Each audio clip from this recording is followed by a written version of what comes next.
हाँ जी हाँ जी। मैं सरदार जैब सिंह भुल्लर का पुत्र है।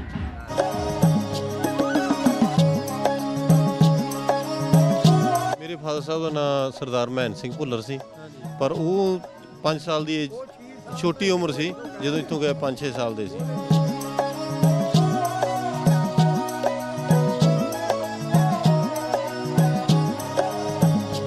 भगवान सो सी वो साडा नहीं सी।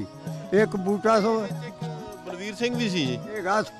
बूटा सो दा हैगा सी, बूटा सो दा हैगा सी। दूजा भाग भाग ते मैं घुले सा वजीरपुर के उरले बन्ने उन्होंने मैं ढा गया। मुड़ के 3 महीने मैनू उन्हें ढा लिया सी।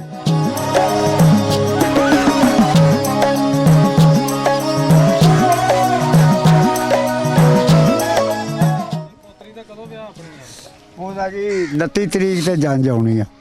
ਹਾਂ 2 ਆ ਲੋ ਫਿਰ ਆ ਸਾਡੇ ਵੱਲੋਂ ਬਜ਼ੁਰਗੋ 50,000 ਰੁਪਇਆ ਤੁਹਾਡੀ ਪੋਤਰੀ ਦੇ ਵਿਆਹ ਵਾਸਤੇ ਸੇਵਾ।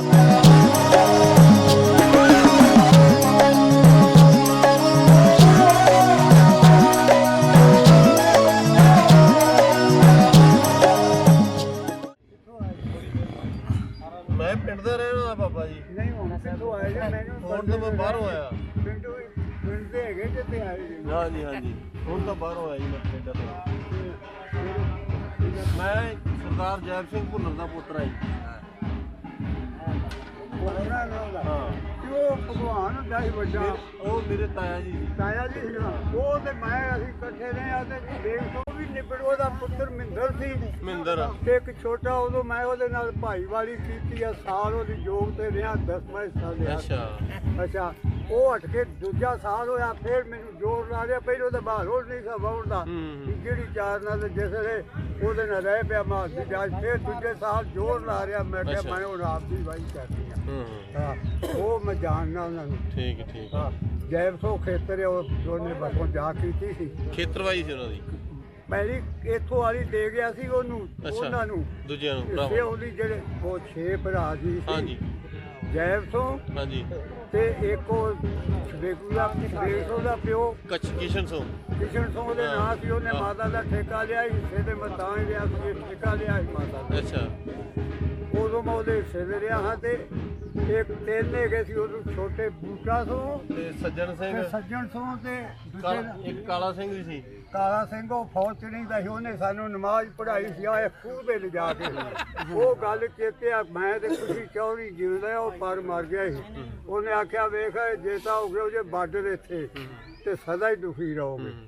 ਤੇ ਜੇ ਬਾਰਡਰੋਂ ਪਿਛਾ ਉਹੀ ਗੱਲ ਆ। ਅਸੀਂ ਉਹ ਮੈਂ ਤੇ ਖੁਸ਼ੀ ਫਰਾਰ ਕਰ ਰਹੇ ਵੀ ਦੋਖਿਆ। ਉਹ ਰਫਲ ਲੈ ਕੇ ਵਿਆਹ ਗਿਆ। ਫੌਜ ਚ ਹੁੰਦਾ ਸੀ। ਅੱਛਾ ਇੱਕ ਹੋਰ ਹੁੰਦਾ ਸੀ ਜੀ ਬੂਟਾ ਸੋ ਦਾ ਭਰਾ। ਉਹਦੇ ਨਾਲ ਕਰਤਾਰ ਸੋ ਸੀ। ਉਹ ਤਾਸ਼ ਬੜੀ ਖੇਡਦਾ। ਤਾਰਾ ਸਿੰਘ। ਹਾਂ ਤਾਰਾ ਸਿੰਘ। ਤਾਰਾ ਸਿੰਘ। ਉਹ ਤਾਸ਼ ਤੁਹਾਡੀ ਸੀ ਨਾ ਤੋੜੀ ਇਹ ਨਿਆਈ।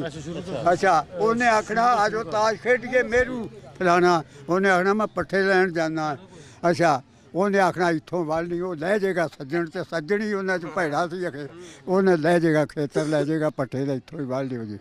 ਉਹਨੇ ਆਖਣਾ ਕੰਜਰਾ ਨਾ ਤੂੰ ਪੱਠੇ ਹੀ ਪਾਉਣਾ ਨਾ ਦੱਥਾ ਦੇ ਲੋਕਾਂ ਨੂੰ ਵਢਾ ਛੱਡਦਾ ਤਾਸ਼ ਖੇਡ ਕੇ। ਨਿਆਈ ਸਾਰੀ ਉਹਨਾਂ ਦੀ। ਇੱਕ ਮਿੰਟ ਤੁਸੀਂ ਕੀ ਨਾਂ ਤੁਹਾਡੇ ਬਜ਼ੁਰਗਾਂ ਦਾ? ਮੇਰੇ ਫਾਦਰ ਸਾਹਿਬ ਦਾ ਨਾਮ ਸਰਦਾਰ ਮहेंद्र ਸਿੰਘ ਭੁੱਲਰ ਸੀ, ਪਰ ਉਹ 5 ਸਾਲ ਦੀ ਛੋਟੀ ਉਮਰ ਸੀ ਜਦੋਂ ਇੱਥੋਂ ਗਏ 5-6 ਸਾਲ ਦੇ ਸੀ। ਉਹਦੇ ਤੋਂ ਵੱਡਾ ਭਗਵਾਨ ਸੋ ਸੀ। ਉਹ ਸਾਡਾ ਨਹੀਂ ਸੀ। ਇੱਕ ਬੂਟਾ ਸੋ ਇੱਕ ਬਲਵੀਰ ਸਿੰਘ ਵੀ ਸੀ ਜੀ। ਹੈਗਾ ਬੂਟਾ ਸੋ ਦਾ ਹੈਗਾ ਸੀ। ਬੂਟਾ ਸੋ ਦਾ ਹੈਗਾ ਸੀ। ਦੂਜਾ ਭਾਗ ਭਾਗ ਤੇ ਮੈਂ ਘੁਲੇ ਸਾ ਵਜ਼ੀਰਪੁਰ ਦੇ ਉਰਲੇ ਬੰਨੇ ਉਹਨੂੰ ਮੈਂ ਢਾ ਗਿਆ। ਮੁੜ ਕੇ 3 ਮਹੀਨੇ ਮੈਨੂੰ ਉਹਨੇ ਢਾ ਲਿਆ ਸੀ। ਅੱਛਾ ਉਹ ਬੂਟਾ ਸੋ ਦਾ ਮੁੰਡਾ ਸੀ। ਅੱਛਾ ਉਹ ਕਿੱਕਰ ਸੋ ਵਾਲੇ ਮੰਗਿਆ ਸੀ ਉਦੋਂ ਭਲਵਾਨ ਵਾਲੇ। ਮੈਨੂੰ ਪੁੱਛ ਕੇ ਸਾਰੀਆਂ ਵੰਡ ਬਾਬਾ ਸਾਡੀ ਤੁਹਾਡੀ ਉਹ ਨੁੱਕਰ ਤੇ ਵੇਲੀ ਆ ਜੀ। ਅੱਜ ਵੇਲੀ ਜੀ ਸੌਣਾ ਹੈ। ਹਾਂ ਵੇਲੀ ਜੀ ਸੌਣਾ। ਸਾਡੀ ਮਨ ਦੀ ਮੁਰਾਦ ਫੇਰ ਹੀ ਪੂਰੀ ਹੋਣੀ ਬੜੇ ਸਾਲਾਂ ਤੇ ਵੇਲੀ ਜੋ ਮੁੜ ਕੇ ਜੈਬ ਸੋ ਦਾ ਚਲਿਆ ਗਿਆ ਖੇਤਰ। ਤੇ ਸਵੇਗ ਸੋ ਇੱਥੇ ਰਿਹਾ ਸੀ। ਅੱਛਾ ਤੇ ਦੂਜੇ ਜਿਹੜੇ ਬੂਟਾ ਸੋਰੀ ਉਹਦੇ ਨਾਲ ਹੀ ਉਹਦੀ ਵੇਲੀ ਸੀ। ਦੂਜੇ ਬੰਨੇ ਰਹੂੰ ਤੇ ਉਹ ਕਾਮੇ ਕੂਮੇ ਉੱਥੇ ਰਹਿੰਦੇ ਜਾਂ ਇੱਕ ਅੱਧਾ ਆਪ ਰਹਿੰਦਾ ਸੀ। ਉਹ ਪਿੰਡ ਆ ਜਾਂਦੇ ਤੇ ਜੈਬ ਸੋ ਦੀ ਵਸੋਂ ਹੀ ਉੱਥੇ ਚਲੀ ਗਈ। ਹਾਂ ਅੱਛਾ ਉਹ ਹਵੇਲੀ ਕਿੱਥੇ ਦੱਸਣੇ ਇਹਨਾਂ ਦੀ? ਉਹ ਜੀ ਹੈਗੀ ਆ ਗਰੀਮਕੋਟ ਵਾਲੇ ਰਾਹ ਦੇ ਉੱਤੇ ਆ। ਹਵੇਲੀ ਇਧਰਲੇ ਬੰਦੇ ਬੂਟਾ ਹੁੰਦੀ ਸੀ ਤੇ ਇਧਰ ਜੈਫ ਹੁੰਦੀ ਸੀ। ਹੁਣ ਉਹ ਛਫੀ ਵਾਲੀ ਹਵੇਲੀ ਸੀ ਜਿਹੜੀ ਕਮਰ ਦੇ ਚਾਚੇ ਕੋਲੇ, ਉਹ ਹਵੇਲੀ ਜੈਫ ਹੁੰਦੀ ਸੀ। ਤੇ ਜਿਹੜੀ ਇਧਰ ਖਲੋਰੀਆਂ ਵਾਲੀ ਆ ਉਹ ਇਹਨਾਂ ਦੀ ਬੂਟਾ ਹੁੰਦੀ ਸੀ, ਇਹਨਾਂ ਦੇ ਦਾਦੇ ਦੀ। ਹਾਂ ਅੱਛਾ ਹੁਣ ਹਵੇਲੀ ਜਿਹੜੀ ਦੱਸਣ ਦੇ ਲੱਭ ਤੇ ਲੈਣੀ ਆ, ਸੋਣਾ ਫਿਰ ਹਵੇਲੀ ਜਾ ਕੇ। ਜ਼ਰੂਰ ਜ਼ਰੂਰ ਮੋਟਰ ਤੇ ਮੈਂ ਉੱਥੇ ਲੈ ਚੱਲਦਾ। ਬਾਬਾ ਆਏ ਹੀ ਇੰਨੀ ਦੂਰੋਂ ਚੱਲ ਕੇ 16000 ਕਿਲੋਮੀਟਰ ਤੋਂ ਆਏ ਚੱਲ ਕੇ, ਸੌਣ ਹੀ ਆਏ ਆ। ਕਹਿੰਦੇ ਸੋਣਾ ਜਾ। ਆ ਜਾਂਦੇ ਜੇ ਚਾਹ ਪਾਣੀ ਬਣਾਉਂਦੇ। ਮੈਨੂੰ ਅੱਗੇ ਮੁੰਡਾ ਆਇਆ ਤੁਹਾਡਾ। ਤੇਰੇ ਦਰਸ਼ਨ ਹੀ ਹੋ ਗਏ, ਚਾਹ ਦੇ ਨਾਲ ਵੱਧ ਗਿਆ ਕੰਮ। ਅੱਛਾ ਜੀ। ਅੱਛਾ ਇਹਨਾਂ ਦੇ ਬਤਾਏ ਨਾਲ ਘੁਲਦੇ ਰਹੇ ਜੇ ਫਿਰ। ਉਹ ਨਹੀਂ ਜੀ, ਉਹਦੇ ਨਾਲ ਭਗਵਾਨ ਨਾਲ ਤਾਂ ਨਹੀਂ, ਜਿਹੜਾ ਬੂਟਾ ਹੁੰਦਾ ਸੀ ਨਾ ਮੁੰਡਾ ਭਾਗ, ਉਹਦੇ ਨਾਲ ਮੈਂ ਘੁਲਿਆ ਵਜ਼ੀਰਪੁਰ ਦੇ ਉਰਲੇ ਬੰਨੇ ਕਬੱਡੀ ਖੇਡਦੇ ਆ ਤੇ ਉਹਨੂੰ ਢਾ ਲਿਆ। ਫਿਰ ਉਹ ਸਰਦਾਰਾਂ ਦਾ ਪੁੱਤ ਸੀ, ਉਹ ਮੇਥੋਂ ਤਗੜਾ ਹੋ ਗਿਆ। ਮੁੜ ਕੇ 3 ਮਹੀਨੇ ਉਹ ਮੈਨੂੰ ਢਾ ਗਿਆ। ਚੰਗੀ ਸੀ ਉਹਨਾਂ ਕੋਲ ਹਨਾ। ਨਹੀਂ ਉਹ ਕਿੱਕਰ ਸੋਂ ਪਹਿਲਵਾਨ ਸੀ, ਉਹਦੇ ਲਈ ਮੰਗਿਆ ਸੀ ਉਹ। ਮੈਨੂੰ ਪੁੱਛੋ ਸਾਰੀ ਹਵੇਲੀ ਦੇ ਇਹਨਾਂ ਦਾ ਤਾਂ ਮੈਂ ਜ਼ਿਆਦਾ ਗੋਲੀਆਂ ਨਾ ਕਿਉਂ, ਇਹਨਾਂ ਨਾਲ ਦਾ ਸਾਲ ਭਾਈ ਵਾਲੀ ਕਰ ਰੱਖੀ ਆ ਮੈਂ। ਅੱਛਾ ਕਿਵੇਂ ਦਾ ਸੀ ਉਦੋਂ ਇਹਨਾਂ ਦਾ ਆਪਸ ਵਿੱਚ ਮੁਸਲਮਾਨਾਂ ਨਾਲ ਸਾਰੇ ਆਂਢੀ ਗੁਆਂਢੀ? ਯਾਨੀ ਇਹ ਝੁੱਗਾ ਬੜਾ ਹੀ ਚੰਗਾ ਸੀ, ਕਿਸੇ ਨਾਲ ਹੱਥ। ਅੱਛਾ ਇਹਨਾਂ ਦਾ ਝੁੱਗਾ ਕਿਸੇ ਨਾਲ ਨਹੀਂ ਲੜਿਆ ਤੇ ਇਹਨਾਂ ਦੀ ਵੀਤ ਬੜੀ ਕਰਦੇ। ਇਹਨਾਂ ਦਾ ਵੱਡਾ ਸੀ ਕੋਈ ਤੇ ਕਪਾਹ ਬੀਜਦੇ ਸੀ 20 ਵਿਗੇ 40 ਵਿਗੇ, ਉਹ ਢੇਰੀਆਂ ਪਾਉਂਦਿਆਂ ਤੇ ਇਹਨਾਂ ਦਾ ਵੱਡਾ ਸੀ ਬਾਬੇ ਜੈਬ ਸਿੰਘ ਦਾ ਵੱਡਾ। ਉਹਨੇ ਜਾ ਬਹਿਣਾ ਤੇ ਜਨਾਨੀਆਂ ਉਦੋਂ ਘੁੰਡ ਵੜਾ ਕੱਢਦੀਆਂ ਸੀ। ਉਹ ਨਿਹਾਲੀ ਸੈਣਾ ਦੀ ਆ ਭਾਈ ਜੀ ਤੁਸੀਂ ਕਿੱਥੇ ਲਗੋਟਾ ਕੱਸ ਕੇ ਆਣ ਬਹਿੰਦੇ ਜੇ, ਇਹਨਾਂ ਦੀ ਆਲੀ ਲਗੋਟੇ ਪੱਕ ਗਈ। ਆਖਣਾ ਕੀ ਲੈ ਜਾਣਾ, ਜੈਬ ਸਿੰਘ ਲਗੋਟੇ ਲੈ, ਬੂਟਾ ਸਿੰਘ ਲਗੋਟੇ ਲੈ, ਸੱਜਣ ਲਗੋਟੇ ਲੈ। ਇਹਨਾਂ ਘਰ ਦੀ ਤੇ ਸਿਲੇਮਾਨ ਵਾਲੀ ਥਾਂ ਸੀ ਇਹਨਾਂ ਦੀ, ਸਿਲੇ ਸਾਰੇ ਘਰ ਦੀ। ਤੇ ਫਿਰ ਸ਼ਬੇਗ ਸਿੰਘ ਆ ਗਿਆ ਸੀ ਜਿਹਦੇ ਵਿੱਚ ਹੁਣ ਇਹ ਬੈਠਾ ਇਹਦੇ ਵਾਲਾ ਜਿਹਦੇ ਤੋਂ ਝਗੜਾ ਪਿਆ ਥਾਂ ਤੋਂ। ਇਹ ਸ਼ਬੇਗ ਸਿੰਘ ਦੀ ਹਵੇਲੀ ਉੱਧਰੋਂ ਇੱਧਰ ਆਣ ਬੈਠਾ ਸੀ। ਉਹ ਤੇ ਮਾਤਾ ਦਾ ਠੇਕਾ ਉਹਨੇ ਲੈ ਲਿਆ। ਮੇਰਾ ਵੀ ਉਹਦੇ ਨਾਲ ਭਾਈ ਵਾਲੀ ਰਹੀ, 10ਵਾਂ ਹਿੱਸਾ ਲਿਆ ਸੀ, 2 ਜੋਗਾ ਸੀ। ਹਾਂ ਇਹ ਤਾਂ ਅੱਛਾ ਜੇ ਈਦ ਦੀ ਨਮਾਜ਼ ਕਿੰਨੇ ਪੜ੍ਹਾਈ ਸੀ ਉਹ ਦੱਸ ਦਿਓ ਜ਼ਰਾ। ਕਾਲਾ ਸਿੰਘ ਨੇ। ਕਿੱਥੇ? ਆ ਵੇਖ ਨਾ ਖੂਹ ਆ ਤੁਹਾਡਾ ਵੱਜਦਾ, ਲਗੋਟਿਆਂ ਵਾਲਾ ਖੂਹ ਆ ਜਿੱਥੇ ਬਿਨਾਵਾ ਗਫੂਰ ਦੀ ਆ। ਅੱਛਾ ਇਹਦੇ ਨਾਲ ਹੀ, ਉਹਦੇ ਨਾਲ ਹੀ ਖੱਤਾ ਸ਼ਬੇਗ ਸਿੰਘ ਦਾ ਸੀ, ਉਹਦੇ ਵਿੱਚ ਆ ਸਾਰੀ ਬੂਟਾ ਸਿੰਘ ਕੀ ਸੀ। ਤੇ ਜੈਬ ਸਿੰਘ ਜਿਹੜਾ ਸੀ ਉਹ ਉਹਨਾਂ ਨੂੰ ਇੱਥੋਂ ਦੇ ਹਿੱਸੇ ਆਉਂਦੀ ਦੇ ਕੇ ਤੇ ਉਹਨੇ ਖੇਤਰ ਸਾਂਭ ਲਈ ਸੀ। ਉਹਦੇ ਕੋਲ 500-700 ਵਿਗੇ ਦੇ ਮਾਲਕ ਕੋਈ ਥੋੜੇ ਸੀ। ਇਹ ਢਾਣੀ ਬੁੱਢਾ ਸਿੰਘ ਵਾਲਾ ਲਾਹੀ ਨਾਮ ਸਿੰਘ ਵੱਜਦਾ ਇੱਥੇ, ਉਹ ਮਰ ਗਿਆ ਸੀ ਇੱਕੋ ਇੱਕ। ਤੇ ਉਹਦੇ ਪਿਓ ਨੇ ਬੁੱਢਾ ਸਿੰਘ ਨੇ ਫੇਰ ਜਨਾਨੀ ਕਰ ਲਈ। ਉਹਦੇ ਜੋ 3 ਕੁੜੀਆਂ ਹੀ ਆ, ਉਹਨੇ ਭਰਾ ਲਿਆ ਕੇ ਤੇ 150 ਵਿਗਾ ਉਹ ਵਾਹ ਗਿਆ। ਤੇ ਲੋਕ ਆਂਦੇ ਸੀ ਇਹਨੂੰ ਕੱਢ। ਉਹਨੇ ਆਖਣਾ ਮੇਰੇ ਕੋਲ 500 ਵਿਗਾ ਪੈਲੀ ਆ, ਮੇਰੇ ਕੋਲ ਥੋੜ੍ਹੀ ਆ। ਉਹ ਮੈਂ ਨਹੀਂ ਚਾਚੀ ਨੂੰ ਨਾਰਾਜ਼ ਕਰਨਾ। ਉਹ ਇੱਧਰ ਵਿਆਹ ਹੋ ਗਿਆ ਬੁੱਢੇ ਹੋਏ ਦਾ ਹਵੇਲੀਆਂ ਤੋਂ, ਉਹਨੇ ਕੁਆਰਾ ਰਿਸ਼ਤਾ ਲੈ ਲਿਆ। ਬਹਾਦਰ ਸੀ ਉਹਦੇ ਨਾਂ। ਤੇ ਉਹਦੀ 150 ਵਿਗਾ ਇੱਥੇ ਸੀ, 350 ਵਿਗਾ ਖੇਤਰ ਸੀ ਇਹਨਾਂ ਦੇ ਲਾਗੇ। ਉਹ ਵੀ ਲੂੰਬੜੀਆਂ ਦੀ ਪੱਤੀ ਵੱਜਦੀ ਸੀ। ਮਕਾਨੋਂ ਪਰਲੇ ਬੰਨੇ ਸੀ। ਅੱਛਾ ਇਹਨਾਂ ਰਕਬਾ ਇੱਥੇ ਸੀ ਤੇ ਦੂਜਾ ਖੇਤਰ ਹੀ ਸੀ। ਬੌਲੀ ਨੂੰ ਜਾ ਲੱਗਦਾ ਸੀ ਜੈਬ ਸਿੰਘ ਦਾ ਖੇਤਰ। ਜਿਹੜੀ ਨਮਾਜ਼ ਪੜ੍ਹਾਈ ਸੀ ਨਾ ਉਹਦਾ ਦੱਸ ਦਿਓ ਵੀ ਉਹਨਾਂ ਨੇ ਰਾਖੀ ਕੀਤੀ ਸੀ ਜਾਂ ਤੁਹਾਨੂੰ ਆਪ? ਨਹੀਂ ਜੀ, ਉਹ ਇਹ ਗੱਲ ਇਹ ਹੋਈ ਸੀ, ਉਹਨੇ ਆਖਿਆ ਵੀ ਤੁਸੀਂ ਇੰਜ ਕਰੋ, ਜੇ ਸਿੱਖਾਂ ਦਾ ਪਏ ਜਸਾ ਤੇ ਅਸੀਂ ਤੁਹਾਡੀ ਮਦਦ ਕਰਾਂਗੇ, ਜੇ ਮੁਸਲਮਾਨਾਂ ਦਾ ਪਏ ਤੇ ਤੁਸੀਂ ਸਾਡੀ ਕਰਿਓ ਜੀ। ਉਹ ਫੌਜ 'ਚੋਂ ਆਇਆ ਸੀ। ਉਹਨੇ ਫਿਰ ਆਖਿਆ ਤੁਸੀਂ ਇੰਜ ਕਰੋ, ਨਮਾਜ਼ ਪੜ੍ਹੋ ਬੇਫਿਕਰੇ ਹੋ ਕੇ, ਜਿੰਨਾ ਚਿਰ ਮੈਂ ਬੈਠਾ ਤੁਹਾਡੀ ਆਵਾਜ਼ ਲੈਣੀ ਕੋਈ ਵਹਿੰਦਾ। ਇਹ ਖੂਹ 'ਤੇ ਨਮਾਜ਼ ਤੁਹਾਡੇ 'ਤੇ ਉਹਨੇ ਪੜ੍ਹਾਈ ਆ। ਇਹ ਲਫ਼ਜ਼ ਉਹਨੇ ਬੋਲਿਆ ਹੈ ਵੀ ਉਦੋਂ ਝਾਪਦੇ ਦਾ ਫਿਰ ਜ਼ਿਲ੍ਹਾ ਪੈ ਗਿਆ ਦਿਹਾੜੀ ਡੰਗ 'ਚ। ਉਹਨੇ ਆ ਜੇ ਤੁਸੀਂ ਇਹ ਬਾਰਡਰ ਹੋ ਗਿਆ ਨਾ ਸਦਾ ਹੀ ਦੁਖੀ ਰਹੋਗੇ। ਇਹ ਗੱਲ ਅਜੇ ਤੀਕਰ ਖੁਸ਼ੀ ਹੁਣ ਮਰ ਗਿਆ ਪ੍ਰਾਰ ਨੇ। ਤੇ ਮੈਂ ਸਾਨੂੰ ਅਜੇ ਚੇਤਾ, ਉਹ ਵੀ ਉਦੋਂ ਵਾਹ ਸੀ, ਬਟੂਰ ਸੀ। ਹੈਗਾ ਥੋੜ੍ਹਾ ਜਿਹਾ ਛੋਟਾ ਹੀ ਮੇਥੋਂ ਦੀ ਉਂਝ ਹੈਗਾ। ਉਹ ਵੀ ਸਿੱਖਾਂ ਦੇ ਨਾਲ ਜਵਾਬ ਤੁਰਿਆ ਤਰਿਆ ਫਿਰਦਾ। ਬਾਰਡਰ ਦੁਖੀ ਕੀਤਾ ਫਿਰ? ਤੇ ਦੁਖੀ ਆ ਜੀ, ਹੋਰ ਕੋਈ ਸੁਖ ਹੀ ਆ। ਬਾਰਡਰ ਦੇ ਉੱਤੇ ਜਦੋਂ ਜੀ ਕਰੇ ਬੰਦ ਕਰ ਦਿੰਦੇ ਆ, ਨਹੀਂ ਆ ਜਾਣ ਦੇਣਾ ਗਾ। ਅੱਛਾ ਯਾਦ ਆਉਂਦੇ ਆ ਇਹਨਾਂ ਦੇ ਵੱਡੇ? ਤੇ ਯਾਦ ਜਦੋਂ ਰਲ ਕੇ ਬੈਠੇ ਆ, ਯਾਦ ਲੂੰਬੜੀਆਂ ਦੀ ਪੱਤੀ ਦਾ। ਤੇ ਮੈਂ ਕਿਹਾ ਉਹਦਾ ਪੁੱਤ ਬਣਤਾ ਸੋਂ ਸੀ। ਆਖੇ ਉਹਦਾ ਪੁੱਤਰ ਆ ਮੈਂ। ਤੇ ਮੈਂ ਕਿਹਾ ਤੁਹਾਡੀ ਹਵੇਲੀ ਆ ਖਾਤੇ ਵਾਲੀ। ਦੂਜਾ ਦਾ ਆਖੇ ਪਾਲਾ ਸੋਂਦਾ ਸੀ ਇੱਕ। ਮੈਂ ਕਿਹਾ ਉਹਨੂੰ ਅਸੀਂ ਪਾਲੂ ਅੱਡੀ ਚੋਂ ਕਹਿੰਦੇ ਹੁੰਦੇ ਸਾਂ। ਉਹਦੀ ਹਵੇਲੀ ਸਾਦਕ ਤੁਹਾਡੇ ਆ ਇਹਦੇ ਵਾਲੀ ਬਿਨਾਂ ਦੂਜੇ ਦੀ ਕੀ ਇਹਦੇ ਨਾਂ ਬਸਤਾਕ ਵਾਲੀ। ਇਹ ਤਾਂ ਰਹਿੰਦਾ ਪਾਲਾ ਸੋਂ। ਉਹ ਕੁਦਲੀਆਂ ਦੀ ਪੱਤੀ ਸੀ। ਇਹ ਕਹੇ ਫੌਜਾਂ ਤੋਂ ਹੁੰਦਾ ਸੀ ਇੱਥੇ, ਇਹਨਾਂ ਦੇ ਬੰਦੇ ਆਖਿਆ ਇਹਨਾਂ ਦੀ ਪੱਤੀ। ਮੈਂ ਕਿਹਾ ਤੁਹਾਡਾ ਘਰ ਜੇ ਫੱਟੇ ਮਾਰ ਕੇ ਆ ਜੇ। ਤੇ ਹੁਣ ਇਹ ਕਿਹਾ ਅਮਰੀਕਾ 'ਚ ਬੰਦਾ, ਉਹਨੇ ਮੈਨੂੰ ਪਰਸੋਂ ਫੋਨ ਕੀਤਾ ਰਾਤ, ਗੱਲ ਕਰ ਬਾਬਾ ਤੇਰੇ ਲਈ ਕਿਹੜਾ ਤੋਹਫਾ ਲਿਆਵਾਂ। ਮੈਂ ਆਉਣਾ ਹੀ 29 ਤਰੀਕ ਤੇ ਇੱਥੇ ਗਰੀਮ ਕੋਟ ਵਿਆਹ ਤੇ। ਉਹੀ ਓ ਬੈਠਾ ਬਾਬਾ ਜੀ ਮੈਂ ਹੀ ਆ। ਅੱਛਾ, ਇਹਨੇ ਉਦੋਂ ਵੀ ਇਹੋ ਦੱਸਿਆ, ਮੈਂ ਭਾਣ ਸਾਰੇ ਭਣਦਾ। ਮੈਂ ਕਿਹਾ ਤੂੰ ਜਿਉਂਦਾ ਰਹੋ, ਸਭ ਕੁਛ ਹੀ ਆ, ਤੁਸੀਂ ਆ ਜਾਓਗੇ ਮਿਲ ਪਾਂਗੇ। ਅੱਛਾ, ਪੁਰਾਣੀਆਂ ਯਾਦਾਂ ਤਾਂ ਗੱਲਾਂ ਕਰਦੇ ਰਹੇ ਉੱਥੇ। ਅੱਛਾ, ਜਿਉਂਦਾ ਰਹੋ ਜੀ। ਅੱਛਾ, ਤੂੰ ਉਹ ਛੋਟੇ ਦਾ ਪੁੱਤਰ ਆ ਜਿਹੜਾ 6 ਸਾਲਾਂ ਦਾ ਗਿਆ, ਉਹਦਾ ਪੁੱਤਰ ਆ ਤੂੰ। ਉਹ ਭਗਵਾਨ ਤੋਂ ਛੋਟਾ ਸੀ ਤੇ ਭਗਵਾਨ ਤੇ ਮੈਂ ਆਣੀ ਆ ਸਭ। ਹਾਂ ਉਹ 21-22 ਸਾਲ ਸਾਡੇ। ਮੇਰੀ ਉਦੋਂ ਜਦੋਂ ਹਰਜਲਾ ਪਿਆ 28-29 ਸਾਲ ਉਮਰ ਸੀ ਮੇਰੀ। 3 ਤਾਂ ਬੱਚੇ ਹੋ ਕੇ ਗੁਜ਼ਰ ਗਏ ਮੇਰੇ। ਜਵਾਨ ਗੱਭਰੂ ਸਾਂ। ਸਿਹਤ ਹਲੇ ਵੀ ਠੀਕ ਹੈ। ਆਹੋ ਜੀ, ਅੱਲਾ ਦੀ ਖੈਰ ਹੈ, ਉਤਰਾ ਤੁਰੇ ਫਿਰਦੇ। ਪਰ ਹੁਣ ਇਹ ਵਾਹ ਕੋ ਨਹੀਂ। ਹਾਂ ਇਹ ਮਿੱਧਰ ਹੁੰਦਾ ਸੀ ਹੌਲਾ ਜਿਹਾ, ਤੇ ਉਹ ਸਾਡੇ ਨਾਲ ਨਿਹਾਲੂ ਰਹੇ ਪਿਆ। ਤੇ ਉਹ ਬੁੜਾ ਸੀ ਵਿਚਾਰਾ, ਇਹਨੇ ਨੱਸ ਜਾਣਾ। ਟੋਕਾ ਸੀ। ਹਾਂ, ਸ਼ਵੇਕ ਸਿੰਘ ਦਾ ਮੁੰਡਾ। ਤੇ ਉਹ ਉੱਥੇ ਅਸੀਂ ਬਾਹਰ ਹੀ ਭੱਠੇ ਦੇ ਕੋਲ ਹੀ ਰਾਤ ਡੰਗਰ ਡੁੰਗਰ ਰੱਖ ਦਿੰਦੇ ਸਾਂ। ਤੇ ਸ਼ਵੇਕ ਸਿੰਘ ਨੇ ਤਾਂ ਰਹਿਣਾ ਨਾ, ਬੁੜਾ ਮੇਰੇ ਕੋਲ ਹੁੰਦਾ ਸੀ ਕਿਸ਼ਨ ਸਿੰਘ। ਤੇ ਉਹਨੇ ਤਾਂ ਇੱਥੇ ਬਿਨਾਂ ਮਾਤਾ ਦੇ ਰਹਿਣਾ। ਉਹਨੇ ਮਿੱਧਰ ਨੱਸ ਜਾਣਾ, ਉਹਨੂੰ ਮੈਂ ਫੜ ਕੇ ਘੇਰ ਘੂਰ ਕੇ ਮੈਂ ਆਖਣਾ ਕੰਜਰਾ ਰੁੱਗ ਤਾਂ ਲਾ ਦੇ ਟੋਕੇ 'ਚ। ਤੇ ਉਹਨੇ ਡਾਹ ਲਾ ਦੇ ਕਿਤੇ ਨਾ ਕਿਤੇ ਲੋਕ ਜਾਣਾ ਮੇਰੇ ਕੋਲੋਂ।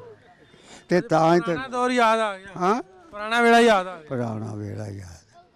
ਸ਼ਵੇਕ ਸਿੰਘ ਦੇ ਟੱਬਰ ਨਾਲ ਧਨੋਂ ਸੀ, ਮਲਵੈਣ ਸੀ ਉਹਦੇ ਘਰ। ਹਾਂ, ਚੰਗੀ ਸੀ ਵਿਚਾਰੀ, ਐਵੇਂ ਆਖੀਏ। ਸਾਡਾ ਤਾਇਆ ਲੱਗਦਾ ਸੀ। ਠੀਕ ਹੈ, ਸਾਲ ਉਹਦੇ ਨਾਲ ਕੱਟਿਆ ਵਿਚਾਰੀ ਨਾਲ। ਪਰ ਉਹਨੇ ਇਹ ਹਿਸਾਬ ਕਰ ਲਾ, ਰੋਟੀ ਪਾਣੀ ਵੱਲੋਂ ਵਾਧੂ ਰਹਿਣਾ। ਉਂਝ ਵੀ ਨਹੀਂ ਇੱਕ ਦਿਨ ਵੀ ਉਹਨੇ ਆਖਿਆ ਵੀ ਇਹ ਮੁੰਡੇ ਨੂੰ ਘੇਰ ਲਿਆਉਂਦਾ, ਇਹਨੂੰ ਝਿੜਕਦਾ ਨਾ। ਉਹਨੇ ਜਦੋਂ ਮੈਂ ਅੱਕ ਜਾਣਾ ਵੀ ਨਾਲੇ ਰੋਕਲੇ ਲਾਉਣੇ ਨਾਲੇ ਕੁਦਰਨੇ। ਉਹ ਬੁੱਢਾ ਸੀ, ਉਹ ਵਿਚਾਰਾ ਰਹਿ ਗਿਆ 2 ਮਹੀਨੇ ਲਾ ਕੇ ਸਾਈ। ਬਾਬਾ ਮੰਗਾ ਸੁਣਿਆ ਸੀ ਮੈਂ, ਨਾਮ ਮੰਗਾ, ਸਾਡੇ ਨਾਲ ਮੰਗਾ ਕੰਮ ਕਰਦਾ ਸੀ। ਮੰਗਾ? ਹਾਂਜੀ। ਕੌਣ ਸੀ ਉਹ? ਇਹ ਨਹੀਂ ਪਤਾ, ਸੁਣਿਆ ਵੀ ਮੰਗਾ ਹੁੰਦਾ ਸੀ। ਠੀਕ ਹੈ। ਹਾਂ, ਉਹਦੀ ਲਾਦ ਹੈਗੀ ਆ ਜੀ ਮੰਗੇ। ਅੱਛਾ, ਤੇਰੇ ਦਾਦੇ ਨਾਲ ਜ਼ਿਆਦਾ ਰਹਿੰਦਾ ਹੁੰਦਾ ਸੀ ਕਰਮਦੀਨ ਸੱਕਾ। ਕਦੀ ਚੌਥਾ ਢੱਗਾ ਲਾ ਲੈਂਦਾ ਸੀ, ਕਦੀ ਵੀ ਬਿਨਾਂ ਛੀਮਾਰ ਲਾ ਲੈਂਦਾ ਸੀ। ਤੇ ਉਹਨੇ ਜਿਸ ਵੇਲੇ ਸ਼ਾਮ ਨੂੰ ਢੱਗੇ ਆਉਣੇ ਆ ਨਾ, ਉਹਨੇ ਮੋਤੀ ਰੱਖਿਆ। ਤੇ ਉਹਨੇ ਆਖਣਾ ਖੋਲ ਦਿਆ ਮੋਤੀ ਨੂੰ। ਮੋਤੀ ਬਲਦ ਹੁੰਦਾ ਸੀ, ਬੜਾ ਮਸ਼ਹੂਰ ਸੀ। ਹਾਂ, ਮੋਤੀ ਬਲਦ। ਅੱਜ ਤੁਸੀਂ ਚੇਤਾ ਕਰਾਤਾ, ਮੈਂ ਸੁਣੀਆਂ ਗੱਲਾਂ। ਉਹ ਪਤਾ ਨਹੀਂ ਸੀ ਕਿਸੇ ਨੂੰ ਮੋਤੀ। ਖੋਲ ਦਿਆ ਮੋਤੀ, ਖੋਲ ਦਿਆ ਬੱਗਾ ਭਰ ਕੇ ਅੱਗੇ ਬਿਨਾਂ ਤਾਂਬੀਆ ਰੱਖ ਕੇ ਤੇ ਦੁੱਧ ਹੀ ਪਿਆਈ ਜਾਣਾ ਢੱਗਿਆਂ ਨੂੰ। ਜਿਸ ਵੇਲੇ ਸ਼ਾਮ ਨੂੰ ਛੱਡ ਕੇ ਆਉਣਾ, ਫਿਰ ਉਹਨੇ ਆਖਣਾ ਓਏ ਹੁਣ ਮੈਨੂੰ ਨਿਗਾਹ ਜਾ ਸਰਦਾਰ ਆਖੋ। ਜੈਬਸ ਉਹਨੇ ਆਖਣਾ, ਅਸੀਂ ਆਖਣਾ ਚਾਚਾ ਸਰਦਾਰ ਹੀ ਆ ਤੂੰ, ਕਿ ਤੂੰ ਕਦੋਂ? ਅਸੀਂ ਇਹਨੇ ਘੱਟ ਕਰਮਦੀਨ ਸੱਕੇ ਦੀ ਉਹਦੇ ਨਾਲ ਵਾਹੀ ਰਹੀ ਆ। ਮੈਂ ਤੈਨੂੰ ਦੱਸਾਂ 6ਵਾਂ ਢੱਗਾ ਸੀ ਉਹਦੇ ਨਾਲ। ਉਹਦਾ 3-5 ਉਹਦੇ ਸੀ। ਤੇ ਰਾਤ ਨੂੰ ਦੁੱਧ ਸਾਰਿਆਂ ਢੱਗਿਆਂ ਨੂੰ ਉਹਨੇ ਪਿਆਉਣਾ। ਘਿਓ ਵੀ ਸੁਣਿਆ ਵੀ, ਘਿਓ ਵੀ ਢੱਗਿਆਂ ਨੂੰ ਦੇਸੀ ਘਿਓ ਵੀ ਪਾਉਂਦੇ ਸੀ। ਜਿਹੜਾ ਮੋਤੀ ਅਜੇ ਤੀਕਰ ਕੁੱਕਰ ਤੁਸੀਂ ਹੁਣ ਕੱਲ੍ਹ ਦੇ ਜੰਮਦੇ ਤੇ ਉਦੋਂ ਦਾ ਜ਼ਮਾਨਾ ਤਾਂ ਅਜੇ ਤੀਕਰ ਮੋਤੀ ਦਾ ਨਾਂ ਤੁਹਾਨੂੰ ਯਾਦ ਆਉਂਦੇ ਵੱਡੇ ਤੁਹਾਡੇ ਆਂਦੇ ਰਹੇ ਆ ਵੀ ਬਲਦ ਬੜਾ। ਹਾਂ, ਤੁਸੀਂ ਕਿਹਾ ਨਾ ਤੇ ਮੈਨੂੰ ਚੇਤਾ ਆ ਗਿਆ। ਚੇਤਾ ਆ ਗਿਆ। ਉਹਨੂੰ ਆਉਂਦਾ ਨਹੀਂ ਲਿਆ ਮੋਤੀ ਨੂੰ ਛੱਡ ਦੁੱਧ ਤੇ। ਉਹ ਹਾਂ, ਮੋਤੀ ਉਹਨਾਂ ਦਾ ਜ਼ਿਆਦਾ ਉਹਨਾਂ ਦਾ ਫੇਵਰੇਟ ਸੀ ਮੋਤੀ, ਜਾਨੀ ਜ਼ਿਆਦਾ ਤੋਰਾ ਸੀ ਉਹਦਾ। ਮੇਰੀ ਸੁਣ, ਜਿਹੜੇ ਸੀ ਨਾ ਤੁਹਾਡਾ ਝੁੱਗਾ, ਇਹ ਬੜਾ ਭਲਾ ਮਾਨਸ ਸੀ। ਜੇ ਕਿਸੇ ਮੁਸਲਮਾਨ ਨਾਲ ਤੇਰ ਮੇਰ ਕਰਨੀ ਆ ਨਾ, ਤੇ ਉਹਨੇ ਆਖਣਾ ਕੰਜਰੋ ਛੱਡੋ ਪਰਾਂ, ਚਪੇੜਾਂ ਖਾ ਪੋਗੇ ਇਹਦੇ ਕੋਲੋਂ, ਮਾੜੇ ਕੋਲੋਂ ਤੇ ਕੀ ਰਹੇਗਾ ਪੱਲੇ। ਤੁਸੀਂ ਨਹੀਂ ਕਿਸੇ ਨਾਲ ਕਰਨੀ। ਸੱਜਣ ਤੁਹਾਡਾ ਜਿਹੜਾ ਸੀ ਸੱਜਣ ਸੋ ਸ਼ਰਾਬ ਪੀ ਕੇ ਤੇ ਅਲਾਦੀਨ ਸੱਕਾ, ਇਹ ਖੇਤਰੋਂ ਆਣ ਕੇ ਤੇ ਚਾਂਗਰਾ ਮਾਰਦੇ ਆਏ। ਤੇ ਇੱਥੋਂ ਆਇਆ ਸੀ ਸੁੰਦਰ ਸੋਂ ਦਾ ਸਾਲਾ, ਇੱਥੋਂ ਪਿੰਡ ਹੈਗਾ ਪੱਟੀ ਦੇ ਨਾਲ। ਉਹ ਮੇਰੇ ਮੂੰਹ ਅੱਗੇ ਫਿਰਦਾ ਹੀ ਚੰਗੇ ਭਲਾ। ਉਹ ਆਇਆ ਇੱਥੇ, ਉਹਦਾ ਭਤੀਜਾ ਸੀ ਜਿਹੜਾ ਬਰਮਾਸ਼। ਉਹ ਜਿਹੜੇ ਨਾਲ ਚਾਂਗਰਾ ਮਾਰੀਆਂ ਤੇਜ਼ ਪਏ ਤੇ ਉਹ ਵੜ ਗਏ ਮਸੀਤੇ। ਉਹਨੇ ਫਿਰ ਗੋਲੀ ਮਾਰੀ। ਫਿਰ ਅਲਾਦੀਨ ਨੂੰ ਗੋਲੀ ਇੱਥੇ ਲੱਗੀ ਸੀ। ਉਹ ਗੁੰਮੀ ਅਜੇ ਤੀਕਰ ਉਹਦੀ ਹੈਗੀ ਸੀ ਹੈਗੀ ਸੀ ਕਿ ਨਹੀਂ ਹੈਗੀ? ਅੱਛਾ ਹੈਗੀ ਸੀ ਨਾ। ਆ ਉਹ ਗੋਲੀ ਦਾਣਾ ਲੱਗਾ ਸੀ ਉਹਨੂੰ ਮਸੀਤ ਦੇ ਉੱਤੇ ਕੋਠੇ ਤੇ ਚੜੇ ਨੂੰ। ਸ਼ਰਾਬ ਪੀਤੀ ਤਾਂ ਮਾਰਿਆ? ਆ ਸ਼ਰਾਬ ਪੀ ਕੇ ਉਹ ਸੱਜਣ ਤੋਂ ਤੇ ਉਹ ਅਲਾਦੀਨ ਆ ਕੇ ਇਹਨਾਂ ਤੇ ਚਾਂਗਰਾ ਮਾਰਦੇ ਆਏ। ਘਰ ਇੱਧਰ ਸੀ ਤੇ ਉਹ ਪੱਤੀ ਦੇ ਜਿਹੜੇ ਸੀ ਜਵਾਰੀਆਂ ਦੀ ਪੱਤੀ ਕੁਛ ਤਿੜੀ ਸੀ, ਕਤੂਲੀਆਂ ਦੀ, ਨਾਲੇ ਕਤੂਲੀਆਂ ਦੀ ਪੱਤੀ ਵੀ ਵੱਡੀ ਸੀ। ਤੇ ਤੁਹਾਡੇ ਝੁੱਗੇ ਜਿਹੜੇ ਤਾਂ 10 10 20 20 50 50 ਸੁਣਦੇ ਹਾਂ ਦਲੀਪ ਸਿੰਘ ਨੰਬਰਦਾਰ ਵੀ ਹੁੰਦਾ ਸੀ ਪਿੰਡ ਦਾ। ਜਿੱਥੇ ਆ ਉਹ ਵੀ ਖੇਤਰ ਹੀ ਰਹਿੰਦਾ ਸੀ ਦਲੀਪ ਸਿੰਘ ਵੀ। ਉਹਦੇ ਭਰਾ ਗੋਪਾਲ ਡਾਕਟਰ ਦਾ 6 ਭਰਾ ਸੀ। ਉਹਨੇ ਬਾਗ ਬੜਾ ਲਾਇਆ ਹੈ। ਸਿੰਘ ਵੀ ਹੈਗਾ ਸੀ ਕੋਈ ਬਜ਼ੁਰਗੋ, ਕੁੰਦਨ ਸਿੰਘ ਵੀ ਹੈਗਾ ਸੀ ਕੋਈ, ਕੁੰਦਨ ਸਿੰਘ ਹੈਗਾ ਹੀ। ਤੈਨੂੰ ਦੱਸਿਆ ਵੀ ਇਹ ਤੂੰ ਜਿਵੇਂ ਜਿਵੇਂ ਨਾਂ ਲੈਂਦੇ ਜੇ। ਆਹ ਹਵੇਲੀ ਜੈਬ ਸਿੰਘ ਦੀ ਸੀ ਜਿੱਥੇ ਪਰਾਂ ਰਹਿੰਦਾ ਨਾ ਉਹਦਾ ਮੁੰਡਾ ਲੰਬਰਦਾਰ ਦਾ ਭਰਾ ਕਮਰ ਦੇ ਨਾਲ ਜਿਹੜੀ ਖਲੋਰੀਆਂ ਦੀ ਉਹ ਹਵੇਲੀ ਤਾਂ ਬੂਟਾ ਸੋਂ ਦੀ ਤੇ ਸੱਜਣ ਰਹਿੰਦੇ ਸੀ ਤੇ ਛਫੀ ਵਾਲੀ 'ਚ ਰਹਿੰਦਾ ਸੀ ਜੈਬ ਸਿੰਘ। ਇਹ ਪਰਾਂ ਰਹਿੰਦਾ ਸੀ ਜਿੱਥੇ ਉਹ ਘੱਟ ਗਏ ਨਹੀਂ ਗਏ। ਉਹ ਮਸ਼ਹੂਰ ਦਲੀਪ ਸਿੰਘ ਵਾਲਾ ਵਾੜਾ ਅਜੇ ਤੀਕਰ ਵੱਜਦਾ। ਹਾਂ ਹੁਣ ਬੜਾ ਪਿੰਡ ਵੱਜਾ ਜੀ। ਤੁਹਾਡੀ ਹਵੇਲੀ ਤੋਂ ਉਹਦਾ ਸੂਏ ਤੋਂ ਲੱਗ ਕੇ ਲਖਣੇ ਕਹਿੰਦੇ ਲਾਗੇ ਚਲਿਆ ਗਿਆ। ਤੇ ਜਿੱਥੇ ਉਹ ਪਰਾਂ ਹੈਗਾ ਬੋੜ, ਜਦੋਂ ਲਖਣੇ ਕਿਉਂ ਜਾਈਏ ਉੱਥੇ ਇਹਨਾਂ ਦੀ ਪੱਤੀ ਦੇ ਗਈ। ਅਸੀਂ ਉਹਨਾਂ ਨੂੰ ਚਾਂਡ ਗਏ ਦੇ ਲਈ ਉਹ ਉੱਥੋਂ ਉੱਜੜ ਕੇ ਗਏ ਸੀ। ਤੇ ਜੈਬ ਸਿੰਘ ਵੀ ਉੱਥੋਂ ਹੀ ਗਿਆ ਤੇ ਆਹੋ ਤੇ ਦਲੀਪ ਸਿੰਘ ਵੀ ਉੱਥੋਂ ਹੀ ਉੱਜੜ ਕੇ ਗਿਆ। ਇਹ ਘਰ ਉੱਥੇ ਬੈਠੇ ਸੀ 4 5। ਕਿਵੇਂ ਲੱਗਾ ਹੁਣ ਬਜ਼ੁਰਗਾਂ ਦੀ ਯਾਦ ਤਾਜ਼ਾ ਹੋ ਗਈ? ਉਹ ਪੁਰਾਣੀਆਂ ਗੱਲਾਂ ਬਿਲਕੁਲ ਤਾਜ਼ਾ ਹੋ ਗਈ ਜੀ। ਜੋ ਸੋਚ ਕੇ ਉਹਦੇ ਮੁਤਾਬਕ ਹੀ ਆ? ਨਹੀਂ ਬਹੁਤ ਵਧੀਆ ਆ, ਉਦੋਂ ਵੀ ਵਧੀਆ ਆ। ਹੁਣ ਤੁਸੀਂ ਅਸੀਂ ਬੈਠੇ ਆ ਫਿਰੋਜ਼ਪੁਰ ਦੇ ਜ਼ਿਲ੍ਹੇ ਜਿੱਥੇ ਜੀਰੇ ਸ਼ਹਿਰ ਜੀਰੇ ਲਾਗੇ ਰਟੌਲ ਬੇਟ ਪਿੰਡ ਆ ਜੀ, ਉੱਥੇ ਬੈਠੇ ਜੀ ਇੱਧਰ। ਹਾਂ ਠੀਕ। ਤੇ ਭੁੱਲਰ ਤਾਂ ਚਲੇ ਗਏ ਇੱਥੇ ਮਸਤਗੜ੍ਹ ਬਾਰਡਰ ਲੰਘਦੇ ਆ ਸਾਰੀ ਜਾ ਕੇ ਪਿੰਡ ਉੱਥੇ ਬਹਿ ਗਏ। ਕੁਛ ਅੱਗੇ ਚਲੇ ਗਏ ਆਪਦੇ ਕੋਈ ਤਾਂ ਇੱਥੇ ਮਸਤਗੜ੍ਹ ਆਵੇ, ਮਸਤਗੜ੍ਹ ਲੱਗ ਗਈ ਆ। ਉਹ ਵੀ 4 ਧਿਰਾਂ ਆਏ ਸੀ ਤੇ ਉਹ ਮੈਨੂੰ ਆਂਦਾ ਅਖੇ ਇੱਕ ਦਾਰਾ ਸੀ ਉਹ ਭੂਰੀ ਵਿਆਹਿਆ ਤੇ ਉਹ ਬਾਬੇ ਸੁੰਦਰ ਸਿੰਘ ਦਾ ਪੁੱਤ ਸੀ। 4 ਭਰਾ ਸੀ। ਇੱਕ ਤਖੀਪੁਰ ਛਾਪੇ ਵਿਆਹਿਆ ਸੀ, ਇੱਕ ਆਸਲੀ ਵਿਆਹਿਆ ਸੀ ਪਰਾ ਭੂਰਿਆਂ ਕੋਲ, ਇਹ ਭੂਰੀ ਵਿਆਹਿਆ ਸੀ ਨਾਲ ਹੀ ਮਸਤਗੜ੍ਹ ਤੇ ਭੂਰੇ ਆਏ ਪਰ ਤੇ ਜਾ ਮੈਂ ਜੀ ਅੰਮ੍ਰਿਤਸਰੋਂ ਪਰਾਂ ਤੀਕਰ ਪੁੱਛ ਲਓ ਫਿਰਦਾ ਰਿਹਾ। ਤਰਨਤਾਰਨ ਦੇ ਲਾਗੇ ਤਾਂ ਮੈਂ ਵਿਆਹਿਆ ਸਾਂ। ਨਹੀਂ ਕੈਰੋਂ ਤੋਂ ਅੱਗੇ ਪੱਟੀਓਂ ਅਗਲੇ ਬੰਨੇ ਕੈਰੋਂ ਆ। ਇੱਧਰੋਂ ਜਾਈਏ ਕੈਰੋਂ ਤੋਂ ਉਤਰ ਕੇ ਤੇ ਜੰਡੋਕਿਆ ਦਾ ਸਟੇਸ਼ਨ ਤੇ ਕੈਰੋਂ ਦੇ ਸਟੇਸ਼ਨ ਦੇ ਸੰਨ ਦੇ ਵਿੱਚ ਸੀ ਉਹ ਪਿੰਡ ਜੌੜਾ। ਬੜਾ ਭਾਰਾ ਪਿੰਡ ਸੀ। ਅੱਛਾ ਆ ਜਿਹੜਾ ਸੂਗਾ ਆਉਂਦਾ ਜੇ ਖੇਮ ਕਰਨ ਵਾਲਾ, ਇਹ ਪਿੱਛੋਂ ਨਹਿਰ ਬੂਟੇ ਕੇ ਕਲਸੀਆਂ ਥਾਣੀ ਆਉਂਦੀ, ਉਹ ਨਹਿਰ ਦੇ ਉੱਤੇ ਉਹ ਪਿੰਡ ਸੀ। ਪਰ ਉਹ ਅੰਮ੍ਰਿਤਸਰ ਵੱਲੋਂ ਆਈਏ ਤੇ ਜੰਡੋਕਿਆ ਤੋਂ ਉਤਰ ਕੇ ਆਈਦਾ ਸੀ। ਬਾਬਾ ਜੀ 72 ਸਾਲ ਦੇ ਹੋ ਗਏ, ਐਂ ਲੱਗਣ ਡਿਆ ਵੀ ਉੱਥੇ ਫਿਰਨ ਡਏ ਜੇ। ਉਹ ਕੱਲ ਦੀ ਗੱਲ ਆ। ਆਉਂਦਾ ਚੇਤਾ ਜੀ, ਇਹ ਤਾਂ ਨਹੀਂ ਕਈ ਵਾਰ ਆਇਆ ਚੇਤਾ ਕਿ ਕਿਤੇ ਮੌਕਾ ਵੀ ਲੱਗਾ ਜਾਣ ਦਾ ਉਧਰ ਕਿ ਨਹੀਂ? ਨਹੀਂ ਮੈਂ ਨਹੀਂ ਗਿਆ। ਬਲੇਕੀਏ ਦੇ ਨਾਲ ਵੀ ਮੈਂ ਸਾਲ ਭਾਈ ਵਾਲੀ ਕੀਤੀ, ਉਹ ਮੈਨੂੰ ਜ਼ੋਰ ਲਾ ਰਿਹਾ। ਮੈਂ ਕਿਹਾ ਨਹੀਂ ਜਾਣਾ। ਕਿਹੜੇ ਲਾਏ ਹੋਣੇ ਬਲੈਕੀਏ ਦੇ ਨਾਲ ਤਾਂ? ਇੱਕ ਨਹੀਂ ਲਾਇਆ। ਹਾਂ ਪੋਸਟ ਪਾਸ ਤੇ ਮੈਂ ਗਿਆ ਉਹਨਾਂ ਦੀ ਤੇ ਉਹ ਵੀ ਆਪਣੇ ਸਿਪਾਹੀਆਂ ਘੱਲਿਆ ਸੀ। ਮੇਰੀ ਮੈਂ ਲੈ ਗਏ ਸੀ ਇੰਡੀਆ ਵਾਲੇ ਡੰਗਰ ਚਾਰਦਿਆਂ। ਮੈਨੂੰ ਆਂਦੇ ਜਾ ਪੋਸਟ ਤੋਂ ਸਿਖਾਲੀ ਤੋਂ ਪਾਣੀ ਲਿਆ ਨੂਰ ਵਾਲਿਓ। ਮੈਂ ਕਿਹਾ ਮੇਰੇ ਡੰਗਰ, ਉਹਨੇ ਆਹ ਕੁਝ ਨਹੀਂ ਹੁੰਦਾ, ਡੋਰਾ ਡੋਰਾ ਸਿਪਾਹੀ ਤੇ ਕੱਖ ਨਵਾਜ਼ ਦੋਵੇਂ। ਜਿਹੜੇ ਦੁੱਧ ਦਿੰਦਾ ਹਾਂ ਤੇ ਮੈਂ ਆਖਿਆ ਚੰਗਾ। ਮੈਂ ਪਾਣੀ ਲੈਣ ਗਿਆ, ਉੱਥੋਂ ਲਿਆ ਕੇ ਪਾਣੀ ਲਿਆਂਦਾ ਤੇ ਸੰਗਤਰੇ ਦੇ ਰਲਾ ਕੇ ਮੈਂ ਮੇਰੀ ਤੇ ਕੱਟੀ ਤੇ ਗਾਂ ਗਏ ਡੰਗਰਾਂ ਨਾਲ। ਦੂਜੇ ਡੰਗਰ ਮਾਨ ਸੰਭਾਲੇ। ਉਹ ਵਾਲਦਾਰ ਗਿਆ ਸੀ ਖੇਲਾਂ ਦੇ ਲਾਹੌਰ। ਮੈਂ ਦੁੱਧ ਲੈ ਕੇ ਗਿਆ, ਦਿਨ ਡੁੱਬੇ ਮੈਂ ਉਹਨੂੰ ਮੈਨੂੰ ਤੇ ਉਹ ਬੈਠਾ ਉੱਕਾ ਬੜਾ ਪੀਂਦਾ ਸੀ ਤੇ ਟੋਪੀ ਟਾਪੀ ਲਾ ਕੇ ਬੈਠਾ। ਮੈਨੂੰ ਆਂਦਾ ਆ ਗਿਆ ਮਲੰਗਾ? ਮੈਂ ਕਿਹਾ ਆ ਗਈ ਜੀ। ਮੈਂ ਕਿਹਾ ਮੈਂ ਨਾਂਗੀ ਪਾ ਰਹੇ ਕਿਸ ਤਰ੍ਹਾਂ? ਮੈਂ ਕਿਹਾ ਇਸ ਤਰ੍ਹਾਂ ਆ ਇਹਨਾਂ ਮੈਨੂੰ ਘੱਲਿਆ, ਗੌਰ ਨਹੀਂ ਕੀਤੀ ਤੇ ਮੈਂ ਕਿਹਾ ਮੈਂ ਚਲੀ ਗਈ। ਮੈਨੂੰ ਆਂਦਾ ਜਾ ਮੇਰੀ ਟੋਪੀ ਤੇ ਝੰਡੀ ਲਿਆ ਫੜ ਕੇ। ਮੈਂ ਗਿਆ ਤੇ ਮੁਨਸ਼ੀ ਮੈਨੂੰ ਪਿਆ ਮੀਂਹ ਵਾਂਗੂ ਕੇ ਆਪ ਨਗਾ ਕੇ ਚਾਉਂਦੇ। ਉਹਨੂੰ ਆਂਦਾ ਬੱਦਾ ਰਹੋ। ਕਿਉਂ? ਨਾਲੇ ਤੁਹਾਨੂੰ ਘੱਲ ਦਿੱਤੋ ਜੇ ਤੇ ਨਾਲੇ ਹੁਣ ਉਲਟਾ ਰੋਹ ਪਾਉਂਦੇ ਜੇ। ਚਲੇ ਗਏ, ਦਿਨ ਡੁੱਬਾ ਸੀ। ਅਸੀਂ ਝੰਡੀ ਵੀ ਕਰੀਏ, ਕੋਈ ਉੱਥੋਂ ਸਾਨੂੰ ਸੁਰ ਜਵਾਬ ਨਾ ਆਵੇ। ਰਾਤ ਦੇ 8 ਵੱਜ ਗਏ। ਮੈਨੂੰ ਆਂਦਾ ਜਾ ਉੱਥੇ ਉਹਨਾਂ ਦੀ ਪੋਸਟ 'ਤੇ। ਮੈਂ ਕਿਹਾ ਚੌਰੀ ਸੀ। ਮੈਂ ਕਿਹਾ ਇੱਕ ਮੈਂ ਗਈ, ਇੱਕ ਮੈਨੂੰ ਵੀ ਮਰਵਾ, ਮੈਂ ਇਕੱਲਾ ਹੀ ਤਾਂ ਬੰਦਾ। ਉਹ ਆਂਦਾ ਖੰਘਦਾ ਹੀ ਜਾਈਂ, ਐਵੇਂ ਵੀ ਖੰਗੀ ਜਾਈਂ। ਤੇ ਤੈਨੂੰ ਉਹ ਪੁੱਛੇਗਾ ਵੀ ਕੌਣ ਹੈ, ਤੂੰ ਆਖੀ ਮੈਂ ਮੁਸਲਮਾਨ ਨੂੰ। ਫਿਰ ਪੁੱਛੇਗਾ ਤੇ ਤੂੰ ਆਖੀ ਵੀ ਹਵਾਲਦਾਰ ਤੁਹਾਨੂੰ ਬੱਤੀ ਬੁਰਜੀ ਦੇ ਸੱਦ ਰਿਹਾ। ਮੈਂ ਗਿਆ ਖੰਘਦਾ, ਉਹ ਜਿਹੜਾ ਸੈਂਤਰੀ ਉਹਨੇ ਆਹ ਕੌਣ ਹੈ? ਮੈਂ ਕਿਹਾ ਜੀ ਮੈਂ ਮੁਸਲਮਾਨ। ਕਿੱਧਰ ਆਇਆ? ਮੈਂ ਕਿਹਾ ਤੁਹਾਡੇ ਲੈਸ ਲੈਕ ਨੂੰ ਸੱਦ ਰਿਹਾ ਹਵਾਲਦਾਰ ਬੱਤੀ ਬੁਰਜੀ ਦੇ। ਉਹਨੇ ਆ ਸਾਡਾ ਦਾ ਹਵਾਲਦਾਰ ਜਿਹੜਾ ਉਹ 38 ਤਨਖਾਹ ਲੈਣ ਗਿਆ, ਉਹਨੂੰ ਉਦੋਂ ਛੋਟੇ ਨੂੰ ਆਂਦਾ ਜਾ ਤੂੰ ਇਹਨਾਂ ਨਾਲ ਚਲਿਆ ਜਾ। ਉਹ ਮੇਰੇ ਨਾਲ ਤੁਰ ਪਿਆ, 2 ਸਿਪਾਹੀ ਹੋਰ ਤੁਰ ਪਏ ਰਫਲਾ ਲੈ ਕੇ। ਉਹ ਜਦੋਂ ਲੱਗ ਗਿਆ ਉਹ ਤਾਂ 50 ਬਹਿ ਗਏ ਕਿੱਲੇ ਕਿਤੇ। ਉਹ ਆਣ ਕੇ ਉਹਨੇ ਆ ਲਵੀ ਮੱਝ ਗਈ ਆ ਇਸ ਮੁੰਡੇ ਦੀ, ਤੁਸੀਂ ਜ਼ਿਆਦਾ ਸਾਡੀ ਮੈਂ ਆ ਜੇ ਤੇ ਨਹੀਂ ਤੇ ਆਪਾਂ ਗੋਲੀਓ ਗੋਲੀ ਹੁੰਦੇ ਰਹਾਂਗੇ, ਤੈਨੂੰ ਆਖਾਂਗੇ ਤੂੰ ਵੀ 2 ਭਜਾ ਲਿਆ। ਉਹਨੇ ਆ ਜੀ ਅਸੀਂ ਤੈਨੂੰ 9 ਵਜੇ ਪਤਾ ਦਿਆਂਗੇ। ਅਸੀਂ ਉੱਥੇ ਹੁੱਕਾ ਪੀਂਦਾ ਰਿਹਾ, ਮੰਮੀ ਬੈਠਾ ਰਿਹਾ। 9 ਵਜੇ ਆਏ, ਉਹਨਾਂ ਆਣ ਕੇ ਫੋਨ ਕਿ ਉੱਥੇ ਸਾਨੂੰ ਬਿੰਡਾ ਮਾਰਿਆ, ਅਸੀਂ ਗਏ। ਉਹਨੇ ਆਹ ਮਸਤਗੜ੍ਹ ਤੁਹਾਡੀ ਮੈਂ ਕੋ ਨਹੀਂ ਗਈ। ਮੈਂ ਪਛਾਣ ਕਰ ਆਇਆ। ਮੈਂ ਕਿਹਾ ਨਹੀਂ ਜੀ ਮਸਤਗੜ੍ਹ ਨਹੀਂ, ਸੰਗਤਰੇ ਦੇ ਗਈ ਆ ਮੱਝ। ਆਖੇ ਉਹ ਏਰੀਆ ਦਾ ਪਨਵਾ ਨੂੰ ਲੱਗਦਾ। ਉਹ ਮੈਂ ਮੈਨੂੰ ਹਵਾਲਦਾਰ ਨੂੰ ਆਖਿਆ, ਮੈਂ ਕਿਹਾ ਉਹਨੂੰ ਆਖ ਵੀ ਇੱਥੋਂ ਗਈ, ਇੱਥੇ ਲੈਣੀ ਆ, ਅਸੀਂ ਨਹੀਂ ਪੰਜਵੀਂ ਸੂਬੇਦਾਰ ਤੇਰੇ ਉੱਤੇ ਉਹ ਕਰਕੇ ਪਏਗਾ। ਉਹਨੇ ਆਖਿਆ ਵੀ ਅਸੀਂ ਇੱਥੇ ਲੈਣੀ ਆ। ਉਹਨੇ ਆਹ ਦਿਨੇ 8 ਵਜੇ ਦਿਆਂਗੇ ਪਤਾ। ਦਿਨੇ ਮੈਂ ਦੁੱਧ ਲੈ ਕੇ ਫੇਰ ਚਲਿਆ ਗਿਆ ਸਿਪਾਹੀਆਂ ਨੂੰ, ਉਹਦਾ ਵੱਖਰਾ ਲਿਜਾਂਦਾ ਸੀ। ਜਾ ਕੇ ਜਿਹੜੇ ਉਹ ਆਏ ਉਹਨਾਂ ਆਖਿਆ ਵੀ ਮੱਝ ਹੈਗੀ ਆ ਤੇ 4 ਵਜੇ ਮਿਲੇਗੀ ਪਨਵਾਲੇ ਏਰੀਏ ਤੋਂ। ਮੈਂ ਕਿਹਾ ਨਹੀਂ ਹਵਾਲਦਾਰਾ ਇੱਥੇ ਲੈਣੀ ਆ, ਇੱਥੋਂ ਗਈ ਆ ਤੇ ਇੱਥੇ ਹੀ ਲੈਣੀ ਆ।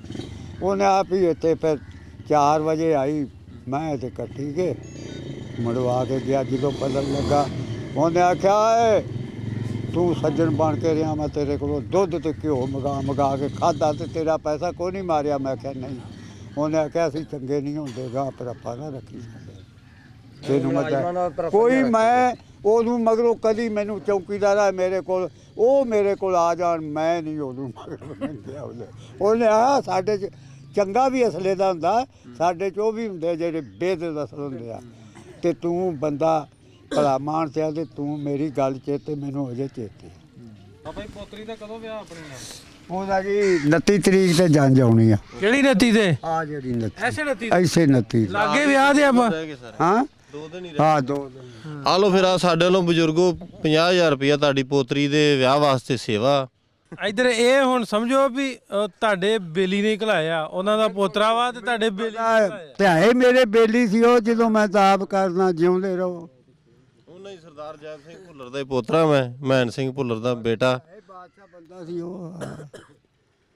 ਇੱਕ ਤੈਨੂੰ ਦੱਸਿਆ ਇੱਥੇ ਝਗੜਾ ਹੋ ਗਿਆ ਹੋਰ ਵੀ। ਅੱਛਾ ਮੈਨੂੰ ਇੱਕ ਗੱਲ ਦੱਸਿਓ ਵੀ ਪਹਿਲੋਂ ਵੀ ਐਵੇਂ ਸੀ ਵੀ ਧੀਆਂ ਧਿਆਣੀਆਂ ਦੇ ਵੇਲੇ ਕੰਮ ਆਉਂਦੇ ਸੀ ਦੂਜੇ? ਆਉਂਦੇ ਸੀ ਜਿਸ ਵੇਲੇ ਆਉਂਦਾ ਸੀ ਨਾ ਫੱਗਣ ਤੇ ਆਖਣਾ ਨਹੀਂ ਤੇ ਗੁੜ ਲਈ ਜੋ ਆ ਦਾਣੇ ਘੱਲ ਦਿਓ ਜੀ, ਉਹਨੇ ਗੁੜ ਲਈ ਜੋ।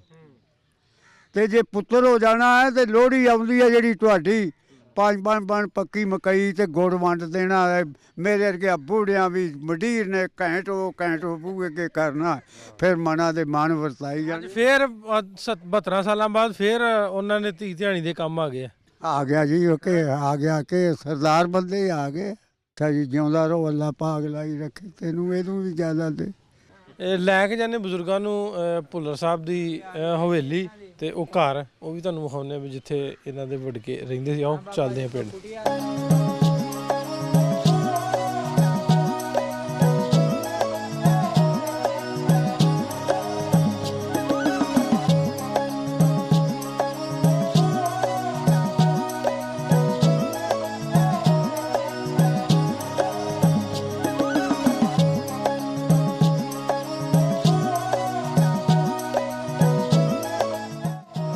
ਆ ਡਿਉੜੀ ਸੀ ਤੋੜੀ ਆ ਕੁਛ ਢਹਿ ਆ ਕੋਠਾ ਸਰਦਲ ਪੁਰਾਣੀ ਹੈ ਮੈਨੂੰ ਲੱਗਦਾ। ਹਾਂ ਸਰਦਲ ਪੁਰਾਣੀ ਹੈ? ਨਹੀਂ ਇਹਨਾਂ ਇਹ ਪੁਰਾਣੀਆਂ ਨੇ ਤਾਂ ਇਹਨਾਂ ਨਵੇਂ ਫੇਰ ਕੋਈ ਪਾਈਆਂ ਨੇ ਕੋੜੀਆਂ। ਆ ਖਾ ਵੇਲੀ ਸੀ ਆ। ਪੂਰਾ ਕੌਣ ਦੱਸਦਾ ਹੁੰਦਾ ਸੀ ਇੱਧਰ? ਆ ਮੇਰੀ ਭੂਆ ਜੀ ਦੱਸਦੇ ਸੀ ਵੀ ਉਹ 12 ਕੁ ਸਾਲ ਦੇ ਸੀ ਤੇ ਜਦੋਂ ਇੱਥੋਂ ਗਏ ਨੇ ਉਹ ਅਜੇ ਜਿਉਂਦੇ ਨੇ। ਉਹ ਜਿਉਂਦੇ ਨੇ, ਬਾਕੀ ਸਾਰੇ ਫੌਤ ਹੋ ਗਏ। ਉਹ ਦੱਸਦੇ ਵੀ ਇੱਥੇ ਡੇਢੀ। ਹਾਂ ਤੇ ਉਹ ਦੱਸਦੇ ਸੀ ਵੀ ਪਿੱਛੇ ਕਮਰੇ ਸੀ, ਅਗਲੇ ਬੰਨੇ ਵੱਡੀ ਡਿਉੜੀ ਸੀ, ਜਾਣੀ ਉਹ ਡਿਉੜੀ ਇਹੋ ਹੀ ਆ, ਜਾਣੀ ਨਾਨਕਸ਼ਾਹੀ ਇੱਟ ਲੱਗੀ ਸੀ। ਹਾਂਜੀ ਵੱਡੀ ਡਿਉੜੀ ਸੀ। ਹਾਂ ਪਹੁੰਚ ਗਏ ਉਸ ਜਗ੍ਹਾ ਤੇ। ਬਿਲਕੁਲ ਜੀ। ਬਹੁਤ ਮਨ ਨੂੰ ਸਕੂਨ ਹੋ ਰਿਹਾ ਨਾਸਰ ਵੀਰ ਵੀ ਇਹ ਵੇਖ ਲੈਨੇ ਕੋਈ ਨਹੀਂ ਬਜ਼ੁਰਗ। ਹਾਂ, ਵੱਡਿਆਂ ਦੀ ਪੈਦਾਇਸ਼ ਜਿੱਥੇ ਹੋਈ ਆ, ਜਿੱਥੇ ਵੱਡਿਆਂ ਨੇ ਜੰਮੇ ਪਲੇ ਆ। ਹਾਂਜੀ ਫਲੋਰੀਆਂ ਦੀ ਵੇਲੀ ਬੂਟਾ ਸੁਣਦੀ ਹੈ ਦੇ ਦੂਜੇ ਦਾਦੇ ਦੀ। ਅੱਛਾ, ਉਸ ਜਗ੍ਹਾ ਤੇ ਜਿੱਥੇ ਹਾਂ ਵੱਡੇ ਜੰਮੇ ਪਲੇ ਉੱਥੇ ਪਹੁੰਚ ਸਹੀ ਗੱਲ ਹੈ। ਸਾਡੇ ਵਾਸਤੇ ਤਾਂ ਇਹ ਉਹ ਇੱਕ ਮਤਲਬ ਪੂਜਣ ਵਾਲੀ ਜਗ੍ਹਾ ਕਹਿ ਸਕਦੇ ਆ, ਜਿੱਥੇ ਉਹ ਇੱਥੇ ਰਹੇ ਨੇ। ਇੰਨਾ ਉਹੀ ਦੀਵਾਰਾਂ, ਉਹੀ ਸਾਰਾ ਕੁਝ ਜਿੱਥੇ ਆਪਣੇ ਬਜ਼ੁਰਗ ਰਹਿ ਕੇ ਗਏ, ਉਸ ਥਾਂ ਤੇ ਪਹੁੰਚ ਕੇ ਇੰਨੇ ਸਾਲਾਂ ਬਾਅਦ, ਉਹ 72 ਸਾਲਾਂ ਬਾਅਦ ਉਹ ਖੁਸ਼ੀ ਦਾ ਸਮਾਂ ਜਿਹੜਾ ਕੀ ਕਹਿੰਦੇ ਹੁੰਦੇ। ਵੇਲੀ ਵੱਡੀ ਆ, ਛੋਟੀ ਨਹੀਂ ਗਈ। ਠੀਕ ਹੈ ਜੀ। ਹੁਣ ਇੱਕ ਕਈ ਘਰ ਨੇ ਇਹਦੇ ਅੱਛਾ, ਵਿੱਚ ਹੋਰ ਕਈ ਘਰ ਬਣ ਗਏ। ਹਾਂ, ਉਹ ਥੋਤੀ ਕਰਵੇਲੀ ਤੁਹਾਡੀ ਸੀ ਉਹ ਕੰਧ। ਹਾਂ, ਹੁਣ ਤਾਂ ਮਕਾਨ ਕੋਈ ਪੁਰਾਣਾ ਨਹੀਂ ਰਹੇਗਾ। ਪਿਛਲੀਆਂ ਮੈਨੂੰ ਲੱਗਦਾ ਦੀਵਾਰ ਪਿਛਲੀ ਪੁਰਾਣੀ ਆ ਰਹਿ ਗਈ। ਉਹ ਦੀਵਾਰ ਪੁਰਾਣੀ ਹਾਂ, ਉਹ ਕਿਉਂਕਿ ਨਿੱਕੀ ਇੱਟ ਲੱਗੀ ਵਿੱਚ। ਠੀਕ ਹੈ। ਆ ਘਰ ਆ ਕੋਠੜੇ ਨੂੰ ਵੀ ਨਿੱਕੀ ਇੱਟ ਲੱਗੀ ਆ, ਕੋਠੇ ਨੂੰ ਵੀ। ਇਹ ਪੁਰਾਣੇ ਆ। ਠੀਕ ਹੈ। ਇਹ ਡਿਉੜੀ ਢਹਿੰਦੀ ਢਹਿ ਗਈ ਆ, ਕੰਧ ਸੀ ਇਹਦੇ ਥੱਲੇ ਦੋ ਜਾਣੇ ਆਣ ਕੇ ਮਰ ਕੇ ਸੀ, ਪਰਾਂ ਨੂੰ ਡਿੱਗੀ ਆ। ਫਿਰ ਹਾਂ ਦੀ ਗੱਲ ਹੈ। ਬਾਅਦ ਜਦੋਂ ਪਾਕਿਸਤਾਨ ਹੋ ਗਿਆ ਉਦੋਂ ਬਾਅਦ ਮਰੇ। ਪੁਲਿਸ ਸਾਹਿਬ, ਤੁਸੀਂ ਤੇ ਪਹੁੰਚ ਗਏ ਆਪਣੇ ਉਹ ਬਾਬਿਆਂ ਦੀ ਉਸ ਧਰਤੀ ਤੇ, ਉਸ ਥਾਂ ਤੇ, ਉਸ ਜ਼ਮੀਨ ਤੇ ਜਿੱਥੇ ਉਹਨਾਂ ਦਾ ਜਨਮ ਹੋਇਆ, ਜਿੱਥੇ ਇੰਨੇ ਬਾਰੇ ਉਹਨਾਂ ਬਤਾਏ, ਸਾਰੀ ਉਮਰ ਬਤਾਈ। ਜਿਹੜੇ ਹੋਰ ਲੋਕ ਨੇ, ਉਹ ਬਜ਼ੁਰਗ ਜੀਂਦੇ ਨੇ, ਜਿਹੜੇ ਇੱਧਰ ਨੂੰ ਆਉਣਾ ਚਾਹੁੰਦੇ ਨੇ ਤੇ ਕਿਤੇ ਡਰ ਵੀ ਆ ਵੀ ਪਾਕਿਸਤਾਨ ਚਲੇ ਗਏ, ਇਸ ਤਰ੍ਹਾਂ ਦੀ ਗੱਲ ਕੋਈ, ਇਹ ਉਹਨਾਂ ਨੂੰ ਕੀ ਸੁਣਾ ਦੇਣਾ ਚਾਹੋਗੇ? ਨਹੀਂ ਜੀ, ਕੋਈ ਡਰ ਨਹੀਂਗਾ। ਤੁਸੀਂ ਵੀਜ਼ਾ ਲਵਾਓ ਤੇ ਇੱਥੇ ਆਓ, ਆਪਣੇ ਵੱਡਿਆਂ ਦੀ ਜਨਮ ਭੂਮੀ ਵੇਖੋ। ਬੜਾ ਮੁਹੱਬਤ ਕਰਦੇ ਨੇ ਇਹ ਲੋਕ ਇੱਥੋਂ ਦੇ। ਜਾਣੀ ਜਿੱਥੇ ਤੁਸੀਂ ਰਹਿ ਰਹੇ ਜੇ ਮੌਜੂਦਾ, ਉੱਥੋਂ ਨਾਲੋਂ ਵੀ ਤੁਸੀਂ ਜ਼ਿਆਦਾ ਮੁਹੱਬਤ ਇੱਥੇ ਪਾਓਗੇ। ਤੁਸੀਂ ਬਾਰਡਰ ਤੇ ਆਓਗੇ ਤਾਂ ਤੁਹਾਡੀ ਆਓ ਭਗਤ ਹੁੰਦੀ ਆ। ਤੇ ਮੈਂ ਤਾਂ ਇਹੀ ਕਹਾਂਗਾ ਵੀ ਮੇਰੀ ਤਾਂ ਇਹੀ ਅਪੀਲ ਆ ਵੀ ਹਿੰਦੁਸਤਾਨ ਸਰਕਾਰ ਵੀ ਇਹਨਾਂ ਇਧਰਲੇ ਭਰਾਵਾਂ ਨੂੰ ਵੀਜ਼ੇ ਦੇਵੇ ਤੇ ਇਹ ਵੀ ਉਧਰ ਜਾ ਕੇ ਆਪਣਾ ਪਿਛਲੇ ਪਿੰਡ ਦੇਖ ਸਕਣ। ਤੇ ਉਧਰ ਵਾਲੇ ਜਿਹੜੇ ਨੇ ਉਹਨਾਂ ਨੂੰ ਵੀ ਇਜਾਜ਼ਤ ਮਿਲੇ ਤੇ ਇੱਧਰ ਆ ਕੇ ਵੇਖਣ। ਤੇ ਬਜ਼ੁਰਗਾਂ ਦੇ ਸਾਨੂੰ ਵੀ ਕਿਤੋਂ ਸੱਦੋ, ਅਸੀਂ ਵੀ ਆਪਣਿਆਂ ਨੂੰ ਮਿਲ ਲਈਏ, ਦੋਸਤਾਂ ਨੂੰ। ਬਜ਼ੁਰਗੋ, ਮੈਂ ਤੁਹਾਨੂੰ ਕੈਨੇਡਾ ਦਾ ਲਿਜਾ ਸਕਦਾ, ਇੰਡੀਆ ਦਾ ਮੈਨੂੰ ਯਕੀਨ ਨਹੀਂਗਾ। ਸੋ ਇਹ ਵੇਖੋ, ਇਹ ਬਜ਼ੁਰਗ ਜਿਹੜੇ ਨੇ ਹੁਣ ਵੀ ਚਾਹੁੰਦੇ ਨੇ ਕਿ ਆਪਣੇ ਉਹਨਾਂ ਯਾਰਾਂ ਬੇਲੀਆਂ ਦੋਸਤਾਂ ਨੂੰ ਮਿਲਣ। ਅਸੀਂ ਸਰਕਾਰਾਂ ਨੂੰ ਕਹਿੰਦੇ ਹੁੰਦੇ ਨੇ ਕਮ ਸੇ ਕਮ ਇਹਨਾਂ ਬਜ਼ੁਰਗਾਂ ਵਾਸਤੇ ਜਿਹੜੀ ਵਾ ਉਹ ਥਾਂ ਰੱਖੀ ਜਾਵੇ, ਜਗ੍ਹਾ ਰੱਖੀ ਜਾਵੇ, ਇੱਕ ਦੂਜੇ ਪਾਸੇ ਆ ਜਾ ਸਕਣ ਈਜ਼ੀਲੀ। ਵੀਜ਼ਾ ਪਾਲਿਸੀਜ਼ ਦੇ ਵਿੱਚ ਜਿਹੜੀ ਆ ਆਸਾਨੀ ਹੋਣੀ ਚਾਹੀਦੀ ਹੈ। ਤੇ ਤੁਸੀਂ ਵੇਖਿਆ ਕਿ ਆ ਲੋਕ ਇਕੱਠੇ ਹੋਏ ਆ ਕਿ ਸਰਦਾਰ ਸਾਹਿਬ ਪਿੰਡ ਦੇ ਵਿੱਚ ਆਏ, ਆਪਣਾ ਪਿੰਡ ਵੇਖਣ ਆਏ ਆ, ਬੱਚੇ ਇਕੱਠੇ ਹੋ ਗਏ, ਮਾਈਆਂ ਬਾਬੇ ਸਾਰੇ ਇਕੱਠੇ ਹੋ ਗਏ। ਸੋ ਇਹ ਇੱਥੋਂ ਦੀ ਆਵਾਮ ਲੋਕ ਜਿਹੜੇ, ਜਦੋਂ ਇੱਥੋਂ ਦੇ ਉਹ ਲੋਕ ਜਿਹੜੇ ਇੱਥੋਂ ਛੱਡ ਕੇ ਗਏ ਨੇ, ਆਪਣੇ ਰੂਟਸ ਨਾਲ ਜੁੜਦੇ ਨੇ, ਆ ਕੇ ਆਪਣੇ ਪਿੰਡਾਂ 'ਚ ਆਉਂਦੇ ਨੇ, ਵਿਚਰਦੇ ਨੇ, ਆ ਕੇ ਲੋਕ ਬਹੁਤ ਪਿਆਰ ਕਰਦੇ ਆ, ਇੱਜ਼ਤ ਮਾਣ ਸਤਿਕਾਰ ਦਿੰਦੇ ਆ। ਪੰਜਾਬੀ ਲਹਿਰ ਟੀਮ ਦੀ ਵੀ ਇਹ ਕੋਸ਼ਿਸ਼ ਹੈ ਕਿ ਜ਼ਿਆਦਾ ਤੋਂ ਜ਼ਿਆਦਾ ਲੋਕਾਂ ਨੂੰ ਆਪਸੀ ਇੰਟਰੈਕਟ ਕਰਾਇਆ ਜਾਵੇ, ਪਿਆਰ ਮੁਹੱਬਤ ਨੂੰ ਪ੍ਰਵਾਨ ਚੜਾਇਆ ਜਾਵੇ। ਜਿਵੇਂ ਪਹਿਲੋਂ ਸੀ 47 ਤੋਂ ਪਹਿਲੋਂ, ਉਸੇ ਤਰ੍ਹਾਂ ਹੀ ਜਿਹੜਾ ਇਸ ਪਿਆਰ ਮੁਹੱਬਤ ਨੂੰ ਅਸਰ ਦੁਬਾਰਾ ਤੋਂ ਤਮੀਲ ਕੀਤਾ ਜਾਏ। ਕੋਸ਼ਿਸ਼ ਕਰਦੇ ਰਹੀਦਾ ਵਾ ਇਹਨਾਂ ਕਹਾਣੀਆਂ, ਇਹਨਾਂ ਵੀਡੀਓਜ਼ ਦੀ ਰਾਹੀਂ ਪਿਆਰ ਮੁਹੱਬਤ ਅਮਨ ਦਾ ਉਹ ਸੁਨਾਹ ਜਿਹੜਾ ਸਾਡੇ ਪੰਜਾਬੀਆਂ ਦੇ ਖੂਨ ਦੇ ਵਿੱਚ ਰਚਿਆ ਹੋਇਆ ਵਾ, ਵੀ ਉਹ ਸੁਨਾਹ ਨੂੰ, ਉਸ ਪੈਗਾਮ ਨੂੰ ਦੁਬਾਰਾ ਤੋਂ ਤੁਹਾਡੇ ਤੱਕ ਪਹੁੰਚਾਇਆ ਜਾਵੇ। ਸੋ ਮੈਂ ਇੱਕ ਵਾਰੀ ਫੇਰ ਕਹਾਂਗਾ, ਜਿੰਨੇ ਲੋਕ ਪਾਕਿਸਤਾਨ ਨੂੰ ਆਉਣਾ ਚਾਹੁੰਦੇ ਹੋਣ, ਭੁੱਲਰ ਸਾਹਿਬ ਕੋਲ ਸੁਣਿਆ ਤੁਸੀਂ ਵੀ ਕਿਵੇਂ ਲੋਕ ਪਿਆਰ ਕਰਦੇ ਨੇ। ਭੁੱਲਰ ਸਾਹਿਬ, ਕਿਵੇਂ ਲੋਕ ਪਿਆਰ ਕਰਦੇ ਨੇ, ਕਿਵੇਂ ਮਾਣ ਦਿੰਦੇ ਨੇ, ਕਿਵੇਂ ਇੱਜ਼ਤ ਦਿੰਦੇ ਨੇ? ਕੋਈ ਲੱਗਾ ਤਾਂ ਨਹੀਂ ਬਗਾਨਾਪਨ? ਨਹੀਂ ਜੀ, ਕੋਈ ਬਗਾਨਾਪਨ ਨਹੀਂ ਲੱਗਾ ਮੈਨੂੰ ਤਾਂ, ਸਾਰੇ ਆਪਣੇ ਹੀ ਲੱਗੇ ਆ। ਜਿਉਂ ਬਾਰਡਰ ਟੱਪ ਆਏ ਆ, ਨਾ ਉਧਰ ਫਰਕ ਸੀ ਨਾ ਇੱਧਰ ਆ, ਨਾ ਤਾਂ ਆਵਾਮ 'ਚ ਕੋਈ ਫਰਕ ਹੈ, ਇਹਨਾਂ ਦੇ ਮੁਹੱਬਤ ਪਿਆਰ 'ਚ।